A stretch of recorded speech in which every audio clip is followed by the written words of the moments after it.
वक्फ board के मोअज़्ज़िज़ अराकीन के जानिब से मुझे वक्फ बोर्ड का चेयरमैन मुंतखब करने के बाद आज मैं पूरी तरीके से आज वक्फ बोर्ड के चेयरमैन की हैसियत से अपना जायज़ा ले रहा हूँ।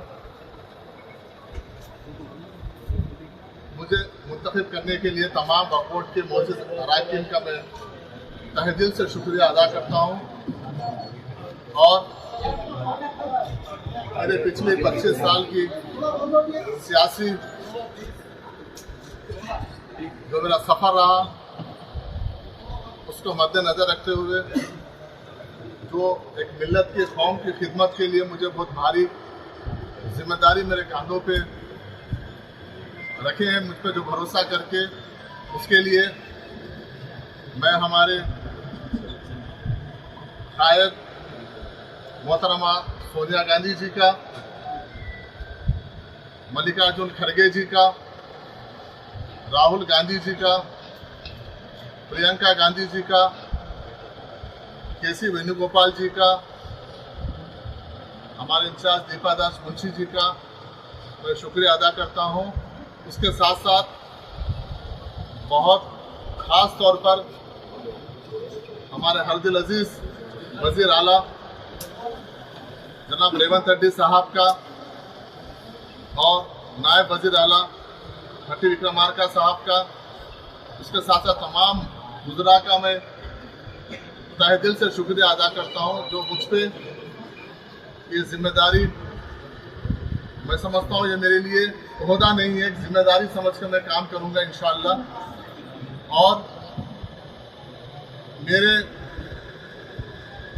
मेरा जो काम का जो टाइम है, पीरियड है, तमाम बोर्ड के मेंबरान को कॉन्फिडेंस में लेते हुए हुकूमत के जो काम है उसको कैसे आगे बढ़ाना है वो मेरा प्रायोरिटी रहेगा। उसके साथ साथ खास तौर पे जहाँ तक वक्फ बोर्ड का सवाल है, मैं और हमारे बोर्ड, तमाम बोर्ड के मेंबरान का हमारे 4 चीज़ बहुत अहम हमारे तरजीहात में से रहेंगे। जो वक्फ बोर्ड के जो ज़मीनात पे जो कब्जे हुए हैं उसको हम किस तरीके से बचाएं, वापस लाएं, वो एक हमारी अहम एक तरजीहात में से एक है। दूसरी, जो हमारे लीगल जो हमारे बैटल है जो कोर्ट में चल रहे हैं, तरह तरह के जो हडल्स है, उसको कैसे हम आसानी से उसको हल करके उसको वक्फ बोर्ड की जायदाद को वापस हम लें, वो एक अहम मुद्दा है। और तीसरा अहम मुद्दा जो है कि वक्फ बोर्ड की आमदनी को किस तरीके से उसको बढ़ाया जाए, क्योंकि ये एक हमारे मिल्लत का असासा है। जो हमारे आबा अजदाद जो वक्त किए हैं उसको किस तरीके से इसमें आमदनी बढ़ाकर कौम की कौम के लिए उसके लिए यूटिलाइज करें। और चौथा अहम ये है कि हम ऐसे कुछ कहना, हमारा बोर्ड का ये मुत्तफ़िक़ा एक सोच थी कि ऐसे कुछ इक़दाम और ऐसे कुछ फलाह बहबूदी काम करें जिससे आने वाली नस्लों को फ़ायदा हो। ये हमारे 4 अहम काम की तरफ हम ज़्यादा तवज्जो देंगे और वक्फ बोर्ड में बिल्कुल साफ सुथरा काम करने की कोशिश करेंगे। पिछले हुकूमतें थे, पिछले चेयरमैन थे, उनके जो भी अच्छे काम हैं हम उसको आगे बढ़ाएंगे और जहाँ जहाँ पर भी गलतियाँ हुए उसको किस तरीके से सुधार किया जाना चाहिए, उसको एक्शन लेना चाहिए। हम कहीं पर भी किसी लेवल पे भी पीछे नहीं हटेंगे, ना हम किसी से डरेंगे, ये हमारा है। और उसके साथ साथ जो कांग्रेस पार्टी का जो 6 गारंटी का स्कीम है, 6 गारंटी स्कीम्स में किस तरीके से मुसलमानों का, अक़लियतों का उसमें हिस्सेदारी हो, उससे फ़ायदा हो।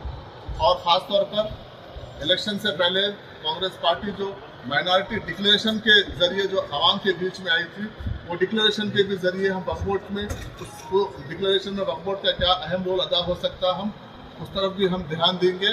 और मैं आप तमाम लोगों का फिर एक बार ख़ास तौर पर मीडिया वालों का और मेरे जितने भी NSY यूथ कांग्रेस हमारे सीनियर कायदीन हैं उन सब का मैं शुक्रिया अदा करता हूँ जो मेरे सियासी सफ़र में मेरे साथ थे, आज भी मेरे साथ है। और इंशाल्लाह उम्मीद करता हूँ कि आगे भी आप लोग की मेरे साथ ताउन रहेगा, मेरे साथ दुआएं रहेंगी और हर कदम पे आप लोग की मेरे साथ आप खाने से खाना मिला के, क्योंकि एक बहुत बड़ी जिम्मेदारी है आप लोग के बगैर मैं इसको मैं कर नहीं पाऊंगा। आप सबका मुझे साथ होना चाहिए।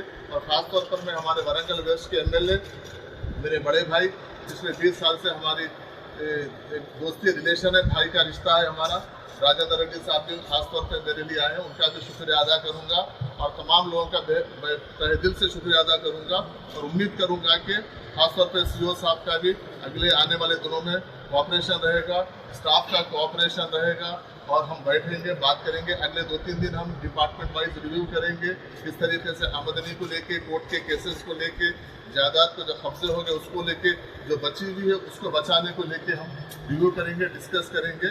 और इंशाल्लाह एक पॉजिटिव सोच से रेवंत रेड्डी साहब की हुकूमत में, राहुल गांधी जी की, खड़गे साहब की लीडरशिप में हम किस तरीके से एक अच्छा, एक फ्रेंडली हुकूमत और अक़लियती दोस्त हुकूमत के तौर पर हम उसको प्रैक्टिकली प्रूव करने की हम कोशिश करेंगे। आप लोग तमाम लोग आए, बहुत बहुत शुक्रिया। के हैसियत से अब आप क्या कैसा है?